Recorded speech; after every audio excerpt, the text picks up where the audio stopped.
Hello and welcome back to my channel. तो स्वागत है आप सभी का हमारे आज की मॉक टेस्ट सीरीज में।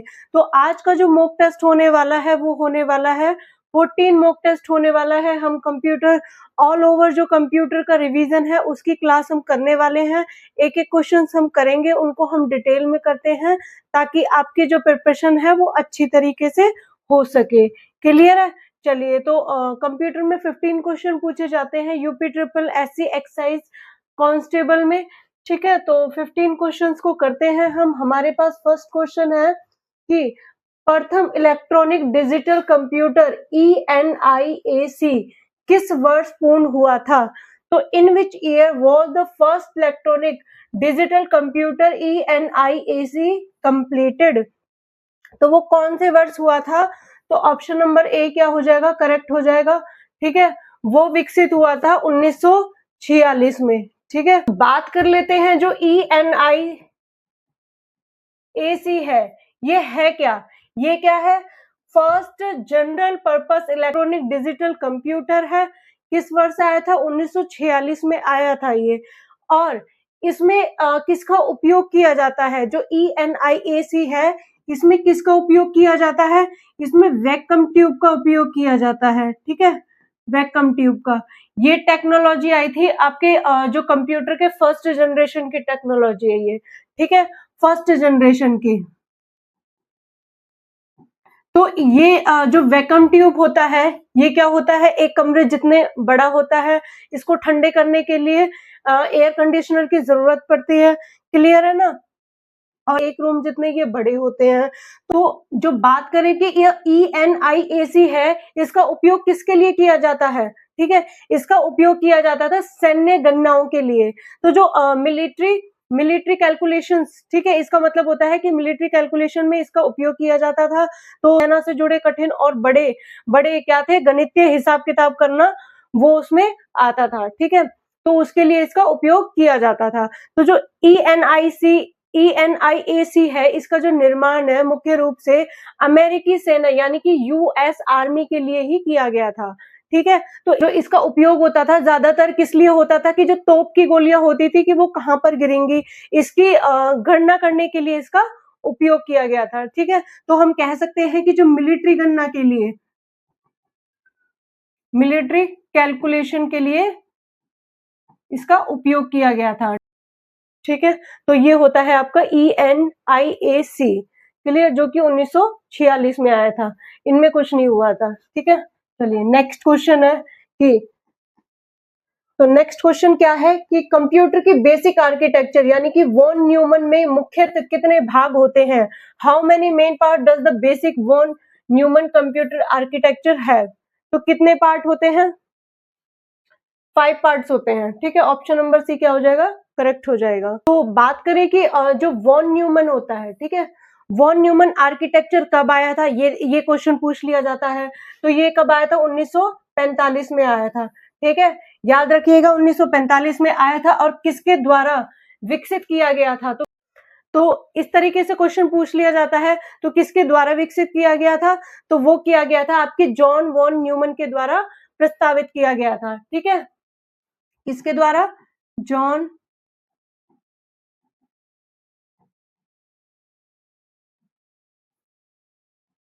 क्लियर है? ठीक है, तो जॉन वॉन न्यूमन के द्वारा इसको प्रस्तावित किया गया था। क्लियर है? तो ज्यादातर जो आपके कंप्यूटर है वो क्या है? इसी आर्किटेक्चर पे बेस्ड है। ठीक है, तो बात करें कि इसमें कि जो आर्किटेक्चर में कितने पार्ट्स होते हैं। ठीक है, तो इसके कितने भाग होते हैं? तो वो कितने होते हैं? 5 भाग होते हैं। ठीक है, 5 पार्ट्स होते हैं। तो बात करें कि जो 5 पार्ट्स है वो कौन कौन से होते हैं? ठीक है, कौन कौन से होते हैं? इनपुट होता है, इनपुट, आउटपुट, ठीक है, इनपुट हो गया, आउटपुट हो गया, मेमोरी यूनिट हो गया, कंट्रोल यूनिट हो गया, मेमोरी यूनिट, कंट्रोल यूनिट, और कौन सा होता है? एक होता है आपका ALU। ठीक है, ALU। अब ALU क्या है? इसकी फुल फॉर्म पूछ ली जाती है, अरिथमेटिक लॉजिक यूनिट। ठीक है, इसकी फुल फॉर्म ये होती है। तो जो बात करें कि इसके जो 5 पार्ट है, तो सबसे पहले होता है कि जो इनपुट होता है, ठीक है। इनपुट क्या करता है, यूजर से डेटा और इंस्ट्रक्शंस क्या है, लेता है। इसके एग्जांपल हो जाएंगे कीबोर्ड हो गया, माउस हो गया, उनके थ्रू क्या है इनपुट को और इंस्ट्रक्शंस को दी जाती है। ठीक है, यानी कि यूजर से डेटा को लेता है और इंस्ट्रक्शंस को लेता है। बात करें कि जो मेमोरी यूनिट होता है, ठीक है, जो मेमोरी यूनिट होता है वो डेटा और प्रोग्राम को क्या करती है, स्टोर करने का काम करती है। ठीक है, और जो कंट्रोल यूनिट होता है ये क्या करती है, जो सभी पार्ट्स होते हैं सारे पार्ट्स को ये नियंत्रित करती है। और जबकि एएलयू क्या करता है कि सारे जो भी आपके जोड़ हो गया, यानी कि एडिशन हो गया, सब्सट्रैक्शन हो गया, मल्टीप्लिकेशन हो गया, डिवीजन हो गया, इन्हीं सारे और सारे लॉजिकल जो लॉजिक ऑपरेशंस होते हैं, लॉजिकल ऑपरेशंस होते हैं, एंड और नॉट, उनको ये क्या करता है, तो उनको ये क्या करता है, उनको ऑपरेट करता है। क्लियर है। और जो बात करें आउटपुट, ये इसमें क्या होता है कि प्रोसेसिंग के बाद, सारी प्रोसेसिंग के बाद वो क्या करता है, परिणाम दिखाता है, यानी कि रिजल्ट देता है। ठीक है, जैसे कि मॉनिटर हो गया, प्रिंटर हो गया, स्पीकर हो गया, इनके थ्रू क्या है, रिजल्ट मिलता है। ठीक है, तो ये होते हैं आपके सारे पांचों पॉइंट होते हैं जो कि आज के टाइम के कंप्यूटर पे ये क्या होते हैं, बेस्ड होते हैं। ठीक है, क्लियर। चलिए नेक्स्ट क्वेश्चन है कि नेक्स्ट क्वेश्चन क्या है, निम्नलिखित में से कौन सा एक पेरिफेरल डिवाइसेस नहीं है, पेरिफेरल डिवाइस नहीं है, which of the following is not a peripheral device. तो कौन सा है जो पेरिफेरल डिवाइस नहीं है, कौन सा है। ठीक है, तो ये मैंने आपको बताया है, जो पेरिफेरल डिवाइसेस होते हैं, पेरिफेरल डिवाइस होता है वो कौन से होते हैं, वो हार्डवेयर डिवाइस होते हैं। कौन से होते हैं, हार्डवेयर, वो हार्डवेयर डिवाइस होते हैं जो कि कंप्यूटर के मुख्य भाग सीपीयू के बाहर जुड़े होते हैं। ठीक है, कंप्यूटर का जो मेन पार्ट होता है सीपीयू के बाहर जुड़े हुए होते हैं, उनको हम क्या कहते हैं, पेरिफेरल डिवाइस कहते हैं। वो कौन कौन से होते हैं, आपके बाहरी डिवाइस यानी कि एक्सटर्नल डिवाइस कह सकते हैं। ठीक है, तो वो कौन से होते हैं, ये क्या करते हैं, ये इनपुट और आउटपुट या स्टोरेज का काम करते हैं। किसका काम करते हैं, इनपुट, आउटपुट और स्टोरेज, स्टोरेज का ये क्या करते हैं, काम करते हैं। ठीक है, क्लियर है। तो इसमें जो सीपीयू होता है, सीपीयू की फुल फॉर्म होती है सेंट्रल प्रोसेसिंग यूनिट। ठीक है, जो सीपीयू होता है वो क्या करता है, सीपीयू कंप्यूटर का ब्रेन होता है। ठीक है, क्या होता है, ब्रेन होता है। ये क्या करता है, सभी इंस्ट्रक्शंस को प्रोसेस करता है। क्या करता है, इंस्ट्रक्शंस को प्रोसेस करता है। ठीक है, उनको प्रोसेस करता है और पूरे सिस्टम को नियंत्रित करता है। क्लियर है। जैसे कि एक्सटर्नल डिवाइसेस हो गए, कीबोर्ड हो गया, माउस हो गया, ये क्या होते हैं, आपके इनपुट डिवाइसेस होते हैं। ठीक है, जबकि प्रिंटर होता है आपका आउटपुट डिवाइस। तो ये सारे को क्या करता है, ये सारे क्या हो गए, पेरिफेरल डिवाइस हो गए। ठीक है, तो उन्हीं सभी को ये क्या करता है, प्रोसेस करता है। तो सीपीयू कंप्यूटर का क्या होता है, मदरबोर्ड पर लगा हुआ होता है, और ये क्या है, एक इंटरनल हार्डवेयर कहलाता है। ठीक है, एक तरीके से ये इंटरनल हार्डवेयर होता है, इसीलिए इसको पेरिफेरल डिवाइसेस नहीं माना जाता है। पेरिफेरल डिवाइसेस आपके ये होते हैं जो एक्सटर्नल डिवाइस होते हैं, ये एक तरीके का ये क्या है, होता है इंटरनल हार्डवेयर। ठीक है, जिसको हम पेरिफेरल डिवाइसेस नहीं बोला जाता है, जिसको हम पेरिफेरल डिवाइसेस नहीं बोल सकते हैं। तो आंसर आपका क्या हो जाएगा, प्रिंटर आपका आउटपुट होता है। ठीक है, और जो कीबोर्ड होता है इनपुट होता है, सीपीयू आपका इंटरनल हो जाता है। ठीक है, तो इसमें पूछा है कि नॉट अ पेरिफेरल डिवाइसेस, तो ये आपके हो गए तीनों, ये तो तीनों आपके हो गए क्या, पेरिफेरल। और जो सीपीयू होता है वो आपका नहीं कहलाता है पेरिफेरल डिवाइस। ठीक है, वो क्या कहलाता है, इंटरनल हार्डवेयर कहलाता है। क्लियर है, तो सीपीयू हो जाएगा। नेक्स्ट क्वेश्चन देखते हैं, स्मार्ट वॉच किस श्रेणी का आईटी गैजेट माना जाता है, smart watch under which category of IT gadget is a smart watch classified. ठीक है, तो वो कौन सा होता है, ठीक है, तो वो हो जाता है आपका वियरेबल डिवाइस। जो स्मार्ट वॉच होता है वो क्या होता है, वियरेबल डिवाइस होता है। ठीक है, इसका क्या मतलब होता है, ये एक ऐसा इलेक्ट्रॉनिक उपकरण होता है। ठीक है, जिसे, तो ये एक ऐसा इलेक्ट्रॉनिक उपकरण होता है जिसको शरीर पर पहना जाता है। ये ब्लूटूथ या वाईफाई के माध्यम से क्या है, स्मार्टफोन से कनेक्ट होकर काम करता है। ठीक है, किसके माध्यम से कनेक्ट हो गए, ब्लूटूथ और वाईफाई से कनेक्ट होके क्या है, स्मार्टफोन के माध्यम से काम करता है। तो जो स्मार्ट वॉच में क्या होती है कि हार्ट रेट मॉनिटरिंग होती है, ठीक है, क्या क्या होती है इसमें, हार्ट रेट मॉनिटरिंग होती है, ठीक है,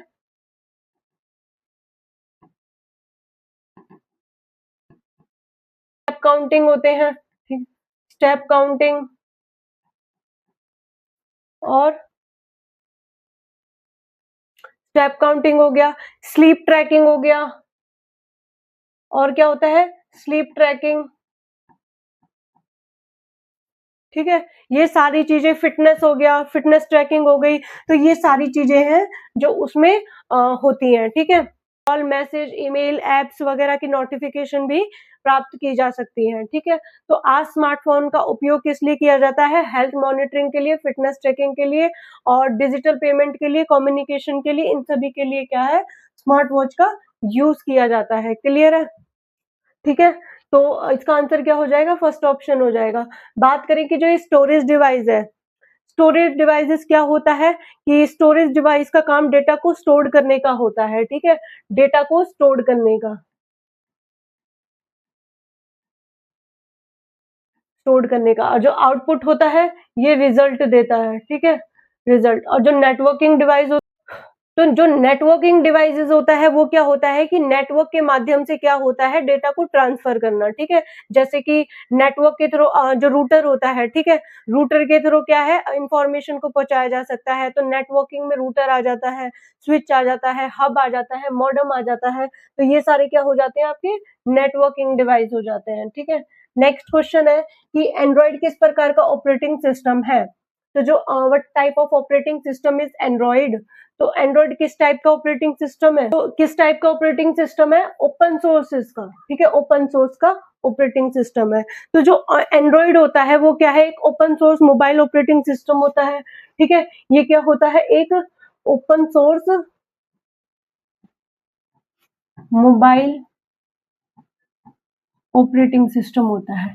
क्लियर है। तो जिसको किसने विकसित किया था, किसने विकसित किया था, गूगल ने, ठीक है, ये गूगल के द्वारा विकसित किया गया था। तो जो लाइनेक्स कर्नल पर ये क्या होता है, बेस्ड होता है, तो ये किस पे बेस्ड होता है, बेस्ड ऑन लाइनेक्स कर्नल, ठीक है। इस छोटे छोटे क्वेश्चन है जो एग्जाम में पूछ लिए जाते हैं। तो जो ओपन सोर्सेस होने का ये कारण होता है, इसका क्या है, ये सोर्स कोड संशोधित कर सकते हैं, क्या कर सकते हैं, ये सोर्स कोड,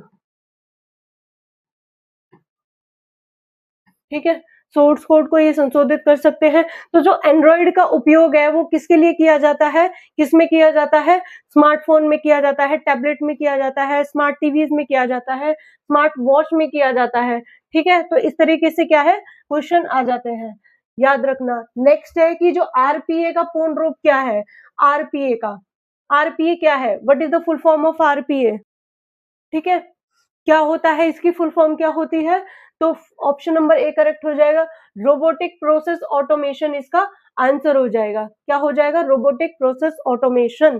तो आरपीए की ये फुल फॉर्म हो गई, एग्जाम में पूछ ली जाती है। तो जो इसका उपयोग है वो क्या है, बार बार काम, बार बार होने वाले काम यानी कि रिपीटेटिव टास्क को क्या करता है, ये ऑटोमेट करने के लिए किया जाता है। जो आपके रिपीटेटिव टास्क होते हैं, बार बार होने वाले काम होते हैं, उनको ऑटोमेट करने के लिए इसका उपयोग किया जाता है।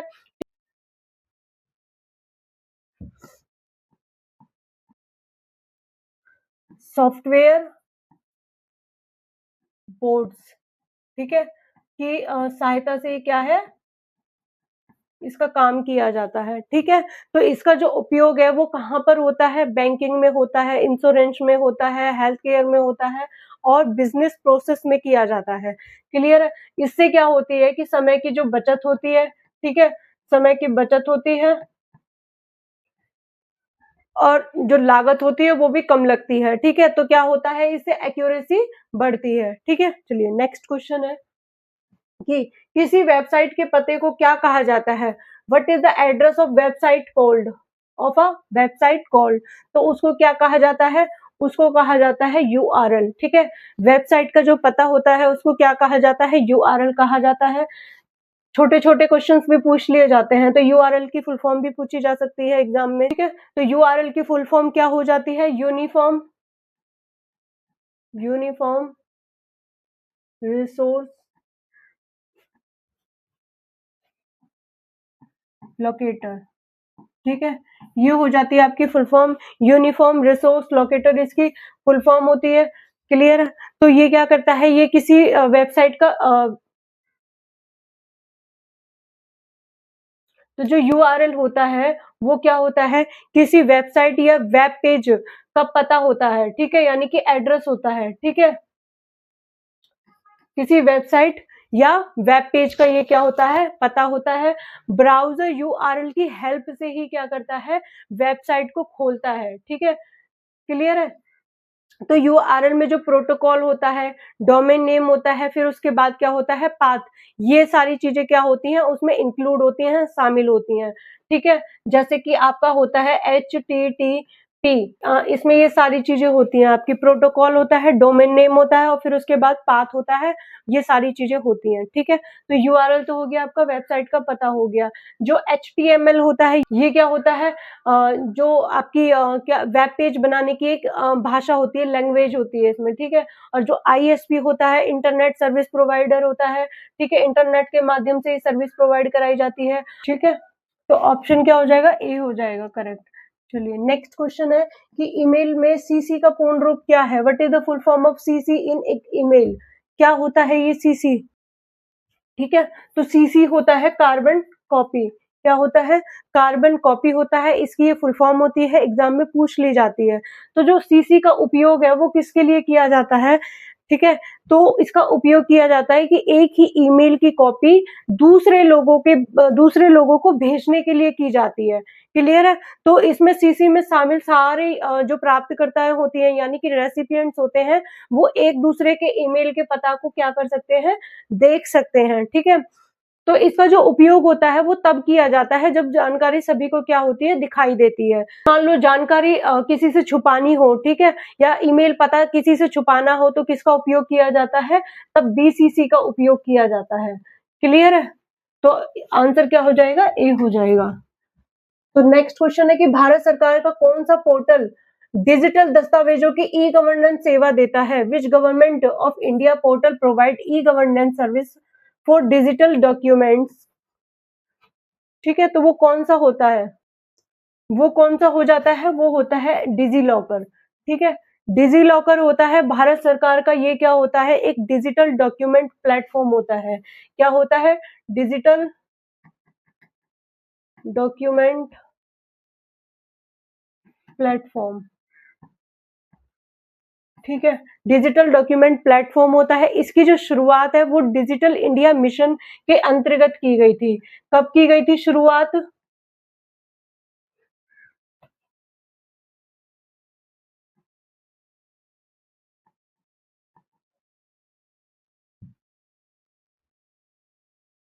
इसकी जो शुरुआत है वो कब की गई थी, डिजिटल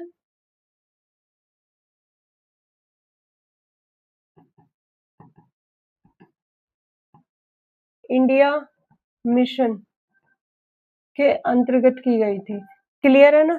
ठीक है, तो इसमें क्या होता है, क्या क्या सुरक्षित रखे जाते हैं, तो वो आधार हो गया, ठीक है, ड्राइविंग लाइसेंस हो गया, पैन कार्ड हो गया, मार्कशीट हो गया, ये सारी चीजें क्या है, इसमें सुरक्षित रखी जा सकती हैं। ठीक है, क्लियर है? डिजी लॉकर में, तो डिजी लॉकर के जो डॉक्यूमेंट होते हैं, यानी कि दस्तावेज होते हैं, वो कई सरकारी सेवाओं को क्या करते हैं, मान्य होते हैं। ठीक है, कई सरकारी सेवाओं में मान्य होते हैं। इसमें जो कागजी दस्तावेज के साथ रखने की क्या होती है, आवश्यकता कम हो जाती है। ठीक है, तो इससे क्या होता है कि जो भी हम कागजी दस्तावेज को रखते थे, उससे क्या होती है, उनको रखने की जो आवश्यकता होती थी वो क्या हो जाती है, कम हो जाती है। ठीक है, तो इसीलिए डिजी लॉकर आंसर हो जाएगा। नेक्स्ट क्वेश्चन है कि सोशल मीडिया प्लेटफॉर्म ट्विटर का नाम बदलकर क्या रखा गया, तो the social media platform Twitter has been renamed as what. ठीक है, तो वो क्या रखा गया, आंसर क्या हो जाएगा, ऑप्शन नंबर ए करेक्ट हो जाएगा, एक्स है। ठीक है, एक्स नाम है उसका, तो 2023 में ट्विटर का नाम बदल के, कब, 2023 में ट्विटर का नाम बदलकर क्या रखा गया, एक्स रखा गया। क्लियर है? तो ये जो बदलाव हुआ है कंपनी की नई ब्रांड पहचानने के लिए किया गया है। ठीक है, नई ब्रांड पहचान के लिए इसको किया गया है। एक्स का जो पर्पस होता है, उद्देश्य होता है, वो क्या होता है? एवरीथिंग ऐप बनाना होता है। क्या होता है? एवरीथिंग ऐप बनाना। ठीक है, ये इसका क्या होता है? उद्देश्य होता है, पर्पस होता है। जो पुराने ट्विटर लोगो क्या होता था, जो ब्लू बर्ड की जगह क्या है, एक्स लोगो अपनाया गया। क्लियर है? तो जो भी आज ये प्लेटफॉर्म है, ट्विटर का जो प्लेटफॉर्म है, वो एक्स नाम से जाना जाता है। ठीक है, नेक्स्ट क्वेश्चन है कि यूपीआई का पूर्ण रूप क्या है? यूपीआई का पूर्ण रूप क्या है? इसकी फुल फॉर्म क्या है?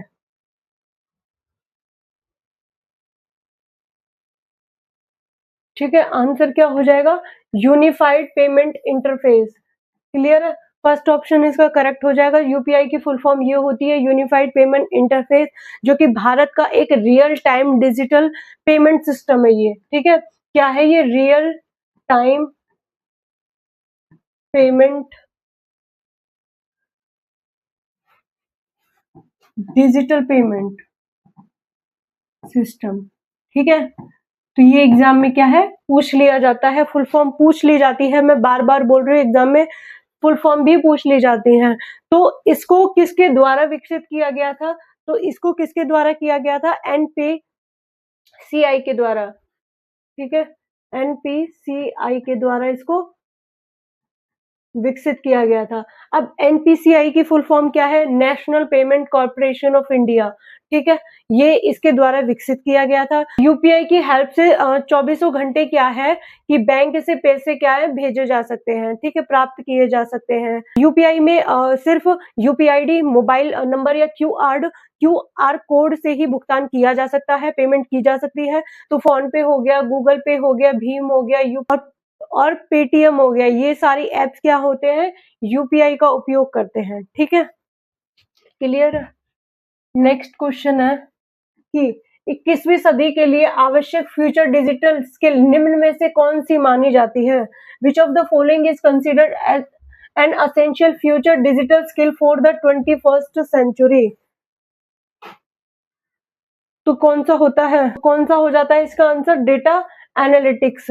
अब ये डेटा एनालिटिक्स का मतलब क्या होता है? ठीक है, इसमें क्या होता है कि डेटा का विश्लेषण करके उपयोगी जानकारी प्राप्त करना। ठीक है, डेटा का विश्लेषण करके उपयोगी जानकारी प्राप्त करना। तो जैसे कि आज हो गया एआई, हो गया मशीन लर्निंग, हो गया बिजनेस इंटेलिजेंस में इसकी काफी ज्यादा क्या होती है? आवश्यकता होती है। इसमें एआई में हो गया, इंटेलिजेंस में हो गया, बिजनेस इंटेलिजेंस में, इनमें सभी में क्या है? इसकी काफी ज्यादा आवश्यकता पड़ती है। तो कंपनियां क्या करती हैं? जो कंपनियां डेटा एनालिटिक्स की हेल्प से ही क्या करती हैं? डिसीजन मेकिंग लेती हैं, यानी कि बेहतर निर्णय लेती हैं। क्लियर है ना? तो जो 21वीं सदी की सबसे महत्वपूर्ण डिजिटल स्किल में से ही ये क्या है? एक है। ठीक है, तो डेटा एनालिटिक्स हो गया, डेटा साइंटिस्ट हो गया, या फिर बिजनेस एनालिटिक्स हो गया, इन सारी जो नौकरी में किस सबसे ज्यादा उपयोग होता है इसका। ठीक है ना? नेक्स्ट क्वेश्चन है कि साइबर सुरक्षा यानी कि साइबर सिक्योरिटी से जुड़ा निम्नलिखित में से कौन सा शब्द होता है? Which of the following term is related to cyber security? तो कौन सा होता है साइबर सिक्योरिटी? तो कौन सा होगा इनमें से? तो इनमें से कौन सा हो जाएगा? फायरवॉल। जो फायरवॉल होता है, ठीक है, वो क्या होता है? एक नेटवर्क सिक्योरिटी सिस्टम होता है। क्या होता है ये? Network security system. ठीक है, तो ये नेटवर्क सिक्योरिटी सिस्टम होता है। ये क्या करता है? कंप्यूटर और नेटवर्क को अनधिकृत यानी कि अनऑथोराइज्ड एक्सेस से क्या करता है? बचाता है। ठीक है, फायरवॉल। तो फायरवॉल आने जाने वाले जो नेटवर्क ट्रैफिक की क्या करता है? ये निगरानी करता है, यानी कि मॉनिटरिंग करता है। ठीक है, मॉनिटर करता है। तो जो मैलिशियस ट्रैफिक को ये ब्लॉक और सुरक्षित ट्रैफिक को अलाउ करता है। ठीक है, मैलिशियस ट्रैफिक को ये ब्लॉक करता है, और जो सुरक्षित ट्रैफिक होते हैं उनको ये अलाउ करता है। तो फायरवॉल साइबर सिक्योरिटी का ही एक क्या है? सुरक्षा उपकरण है। ठीक है, नेक्स्ट क्वेश्चन है कि भारत सरकार द्वारा डिजिटल इंडिया अभियान की शुरुआत किस वर्ष की गई थी? तो in which year was the digital India campaign launch by the government of India? तो कौन सा हो जाएगा, ठीक है, तो आंसर हो जाएगा 2015। तो 2015 में जो डिजिटल इंडिया मिशन की शुरुआत 1 जुलाई 2015 में हुई थी। किसकी हुई थी? कब हुई थी? 1 जुलाई 2015 में इसकी शुरुआत हुई थी। किसकी? डिजिटल इंडिया मिशन की, ठीक है, डिजिटल इंडिया मिशन की जो शुरुआत है वो 1 जुलाई 2015 को की गई थी। इसका जो पर्पस है, इसका जो उद्देश्य है वो क्या है? डिजिटल एम्पावर्ड सोसाइटी और नॉलेज सोसाइटी को बनाना। किसको? Make the digital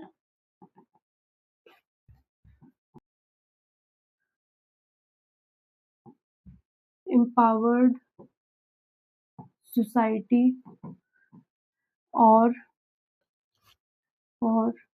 knowledge economy,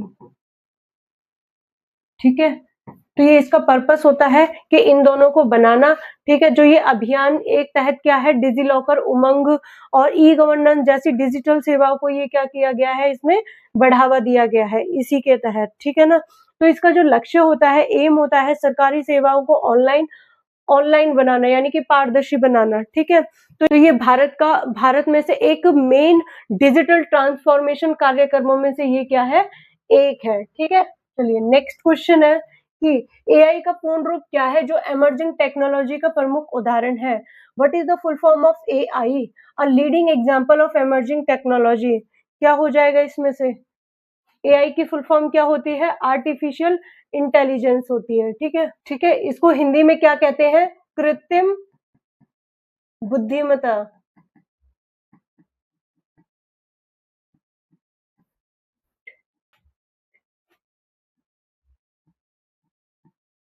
ठीक है। कृत्रिम बुद्धिमत्ता इसको हिंदी में बोला जाता है। एआई क्या है? एक ऐसी तकनीक होती है जिसमें मशीनें इंसानों की तरह क्या करते हैं, सीखने, सोचने और निर्णय लेने का प्रयास करती हैं, ठीक है। जो मशीनें होती हैं वो इंसानों की तरह क्या करती हैं, काम करने का प्रयास करती हैं। वो भी क्या होती हैं, जो एआई है वो भी क्या है, अभी एक लर्निंग प्रोसेस है, वो अभी सीख रहा है, समझ रहा है, उसके बाद ही प्रोसेस करके हमें क्या देता है, वो रिजल्ट देता है, आउटपुट देता है। जैसे कि आर्टिफिशियल में, एआई में क्या होता है, चैट जीपीटी, चैटबॉट वगैरह, ये सारे क्या होते हैं, जेमिनी वगैरह, इन चैट जीपीटी होता है। हम उसको कोई भी टास्क देते हैं, तुरंत कुछ ही सेकंड में वो क्या देता है, हमें सारी इंफॉर्मेशन प्रोवाइड करा देता है, ठीक है। तो वो क्या है, उसको हम डेली जो भी टास्क देंगे ना, तो उससे वो क्या करता है, वो सीखता है, फिर समझता है, उसके बाद हमें सारा वो प्रोसेस को क्या करता है, रिकॉर्ड करता रहता है, फिर हमें क्या देता है, इंफॉर्मेशन दे देता है, ठीक है। कुछ चीज अगर आपने पहले कोई भी चैट जीपीटी को कोई भी इंफॉर्मेशन दी होगी, तो उसके पास वो उसका रिकॉर्ड रहता है, वो उसके जरिए क्या देता है, आपको इंफॉर्मेशन देता रहता है, ठीक है।